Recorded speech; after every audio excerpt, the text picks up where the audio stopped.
Hey, how's it going? I am a little goblin who likes to do makeup, and today we're gonna do a fun little special effects look I call Thawing Out, because I too am thawing out after the winter, and I've been thinking about what I want to talk about during my videos, and I decided I should start with something I love. That being a goblin is gemstones. Now, I know what you're thinking. The girl with the funny haircut and septum piercing is going to tell me which gemstone is good for anxiety. And you know what? Maybe when I know you a little better.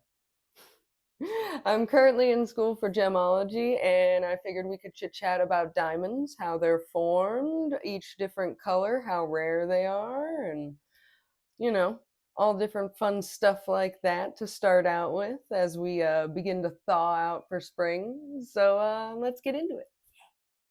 Straight to the point with this one today. To create diamonds, there needs to be the perfect combination of these three things: temperature, pressure, and carbon. Needs to be hotter than Muspelheim, more pressure than when you're doing something you're skilled at, you know, words today, and people are watching you do it, and more hot gas than your mother. Sorry, just a lot of carbon. Anyway, scientists estimate that the temperatures ranging from 2,104 degrees and 2,192 degrees Fahrenheit, the Celsius will be over here somewhere lingering on the screen. That is about the right temperatures for diamonds to form, matching with mass amounts of pressure that they measure in kilobars, which is a unit of measurement to describe pressure, which I think it's equal to like 1 bar of gold or something stupid like that, in all honesty. Like, I'll look it up and I'll put it over there as I like scuttle away doing my little layout over here. I don't want it to entirely look like frostbite or any. I always say like freezer burnt, but I don't want it to look entirely frostbitten. I would like it to look a little bit more moldy, so I'm trying to like work out that process as we go, as I do. 1 kilobar, one little kilobar man, is equal to about 504 pounds per square inch, which is a lot. And diamonds require about 50, or are in about 50 to 70 kilobars, which is just an insane amount per of pressure. That's a lot of pressure. It's a lot of pressure. Usually that happens in Cretans, and I hope that you are keeping up and maybe finding this as interesting as I do, because I love my little shinies. And this is starting to come together as well here. So I look like I have maybe like the pox or something like that. Little Victorian child. Anyway, cratons are super old areas of the earth. They are usually in the center of the continents, in the middle, where like the crust is the thickest and everything like that. I think I'm getting to the point. Yeah. Diamonds, they need one more thing to form, and that's carbon, which they will steal from surrounding minerals, whatever. If it's got carbon around them, they're going to steal it. But it's usually found in two very different types of rocks, which is periodotite, which is an igneous little rock, which igneous like igneous, or whatever that is. That was weird. Anyway, moving on. Igneous rocks form when molten rock or magma cool, and this one, periodotite, is formed with some of the most ancient types of carbon. So imagine you're just chilling for, millions of years being carbon, and then sucked into a diamond, and now all of a sudden everybody wants to bother you because diamonds are very popular. That sounds absolutely awful, actually. I take that back. I don't want that. I don't want to be just carbon chilling. So, they form periodotite and eclotite. I'm going to put it up there because I'm not very good at pronouncing it. But that one is a metamorphic rock, which is a rock that already existed that is subject to large amounts of pressure or temperature, maybe even both. But anyway, these babies are much younger. I'm trying to figure out. I don't want too much for this. But these babies are much younger than periodotite, but they also help create diamonds. They got lots of carbon. Everybody's got carbon down there, chilling. It's free real estate. Their carbon gets stolen in a process called subduction, which sounds hot because it is. Subduction is what happens when two old crusty plates come together and one gets forced underneath the other one.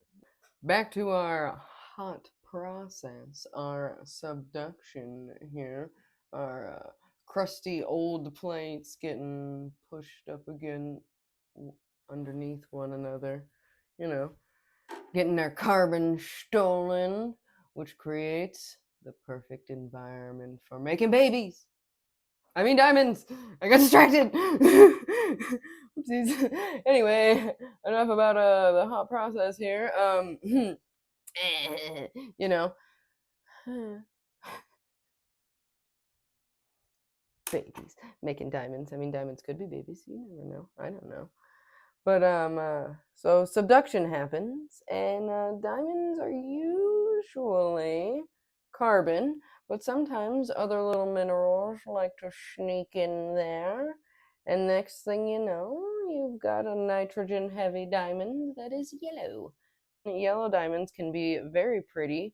A lot of them, if they fall outside of the normal color range and they're fancy colored, they're actually more expensive than regular colored yellow diamonds. It just means they've got deeper shades, but that alone won't do it. It's all sorts of factors in together and stuff like that that usually determine how diamonds are priced. But we'll talk about that at a different time, or maybe we won't. Maybe we will. Who knows? So carbon, right, and nitrogen, them and some structural impurities, that makes yellow diamonds. And from there, that is the perfect little segue. You know, I do like my little segues. They're the perfect little vehicle, in my opinion. I've never had one, but I use them all the time. Carrying on. Brown diamonds, you know. Darker shades there. Brown diamonds were not always as expensive or viewed with such high regard and high quality until they began marketing them as cognac or chocolate diamonds. Ah, marketing. Gotta love it. I mean, I'm not saying that I don't think brown diamonds are pretty or anything like that, but it's just funny how stuff like that works. They happen to get their brown shades from nitrogen and structural impurities in their crystal lattice.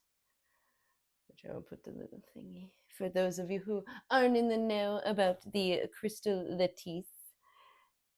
And then our naturally green diamonds, as I am doing little green spots of mold here. Naturally green diamonds are extremely rare, and they are the result of natural radiation. You know, just a little bit of Godzilla out there. Natural radiation, and it affects the crystal lattice in such a way that all of those little carbon atoms are like, and they move around in such a way that bam, it's great. Great. Blue diamonds form with the process. God. As you can tell, I am a little bit newer to doing stuff like this with the talkies, you old talkies over here. But blue diamonds happen to form with the presence of boron in them. The more boron, the more blue. But however, if it's got little like gray hues in it, that is from hydrogen leaking in there. You know, sneaky boy sneaking in there. And I think I need a little bit of a bigger brush here. Hang on. Big brush, cleaned, acquired. Going in. All right. So, we talked about green and blue diamonds. I like the look of some green diamonds as they look very different as opposed to emeralds, just the way that they're structured and everything like that. And I really enjoy it. And I really, really like blue diamonds, especially the gray blue ones. I think that they're very pretty. But yeah, so if you happen to, have any favorite colored diamonds, or if you prefer one color over the other, or anything like that, do let me know down in the comments. That's something that I would be interested in chit-chatting about.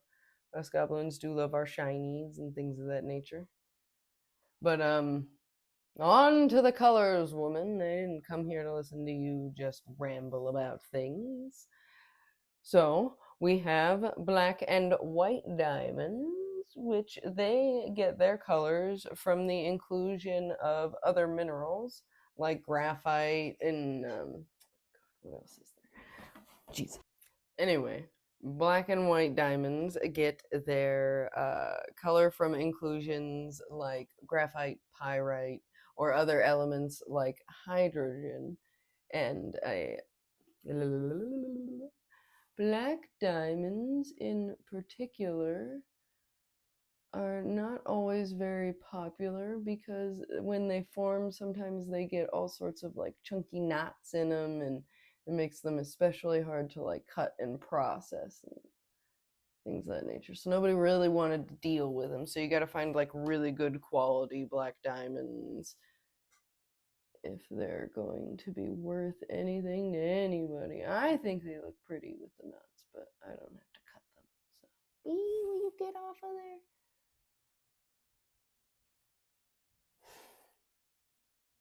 Love it. And we got off of there all right, but it stuck to me instead. Yeesh. All right, moving on, we have pink diamonds. And they might not be the most rare color of diamonds out there, but I think it's pretty neat because of the graining that happens in the crystal lattice during formation. It moves the carbon atoms around in such a way that when our eyes see it, it's like, ah, that's pink. And like, I think the process itself is really cool, and I think pink diamonds are very pretty as well. They come from Australia. They come from the land down under. You know, Vegemite sandwich, man, and all that. Moving on, diamonds, Victoria, keep it. Diamonds and mold, diamonds and mold. But anyway, these distortions will also cause red diamonds to happen. And I really, really like red diamonds. They're not the most rare color of all. Have you guessed the most rare color of diamond? No, little mini drum roll. As we're being moldy over here, a little mini moldy mole. Moldy drum roll. Bleh. For the rarest color of all, which happens to be orange.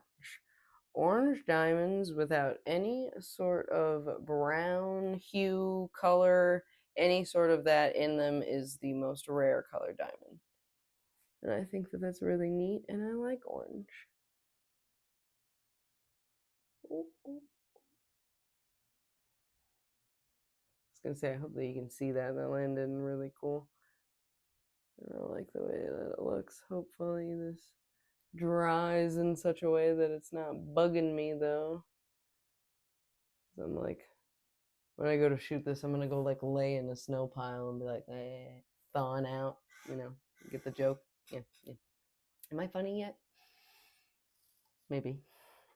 We're getting there. Back to orange diamonds without any sorts of brown in them being the rarest color. And they're so rare that scientists can only speculate on how that orange color happens. Whether it's some form of trace elements or like crystal lattice distortions or like some weird combination in there of them both or something like that. They have no idea. I have a, oh, well, there's gonna be that one. That's fine. Oh well, what can you do about it, you know? Try and give it somewhere to have come from, I guess. So they have no idea what makes them orange, just that they do appear orange. I think it's from something that maybe doesn't exist anymore, some sort of source material or condition that isn't around anymore. And they're just so old now that by the time they come up here, we won't realize that. But that's just me. And as a kid, I never really cared much about diamonds. I was just like, yeah, everybody likes diamonds. I like other gemstones. But after taking this class, well, both classes, and learning a lot more about diamonds as a whole and like the marketing of them, how they came about, how the first one was just a little kid's toy that, well, the first one that they found and identified as a diamond and stuff, it definitely gave me a better appreciation for them. Although I have to say, I much prefer learning about like the science of why each of them is what color that they are and stuff like that instead of like De Beers and marketing and all sorts of fancy stuff. But I definitely think I'm looking moldy, at least in my mind. I think I am. But who knows? Maybe when I get out there and I start to do my photo shoot or whatever, who knows? Maybe I won't look as moldy as I think I do. But I like it. It's coming out pretty great. And hopefully you guys all learned a thing or two about diamonds. Or if you already knew it all, like, look at you go. Maybe you can teach me a thing or two. Because I like learning. And I didn't mean that sarcastically, despite I'm enjoying watching like the moldiness move. Trying to think of what exactly I look like, but I can't put my finger on. I'll think of it later when I'm not recording. Maybe I'll throw it in if I do. A little Easter egg for you guys later on down the line. But I hope it wasn't just like a huge info dump that you're like, wow, this was horrible. Please don't ever do this again. But I really do enjoy gemstones as a whole rather than just as like a metaphysical thing. I want to know how they're made and where I can find them. And I wanted to be a geologist, but I never thought that like I was smart enough to pass any of the classes. So I just went ahead and was like, gemologist, that's the study and identification of gemstones. I can get in on that. I'm a crow brain. I like my shinies. I can do it. And it's been super fun, in all honesty. I've got like one more colored stones class that I have to pass, and then I take a couple of labs, and poof, I'm a gemologist. I can make my own jewelry and identify gemstones just by licking them. I mean, looking at them. So, I gave it some thought after looking over myself and fixing this and waiting for it to dry here. I don't think that I'm gonna put fake lashes on. I honestly think that I like the way that it looks as it is. And it's supposed to be like thawing and stuff like that. So I kind of smudged like my mascara and a little bit of eyeliner in there just so it kind of looks wet. We'll be back. We'll be changed. We'll be moldy. This is it. This is the final look, our mold Muriel. Our little thawing out look here. Got some dangly, shiny earrings on. My big old Renaissance dress and just some thrifted boots under there. And I'm definitely glad I picked a warmer day to go lay in a pile of snow for a little bit and pretend to be dead, because at 20 below, when the idea usually strikes me, it sucks doing that, and I shouldn't keep doing it, but sometimes I do venture out there and I'm like, I'm freezing, let's go. But beyond that, I keep getting distracted, I'm sure, as you've noticed in this video, but be sure to let me know if you learned a thing or two about diamonds in between all my little ramblings and things of that nature. I definitely enjoy sharing things that I like and like love learning about with people, and I promise I'll get better at reading like my little notes and things of that nature. Every time I do it, I'm like, I'll leave a note and just like a word or two, and then when I'm reading it, I'll know. And then as I'm reading it, I'm like, what are you talking about, you moron? This means nothing to me. And then I stop and I'm like, I know where you're coming from, but please don't ever do that to me again.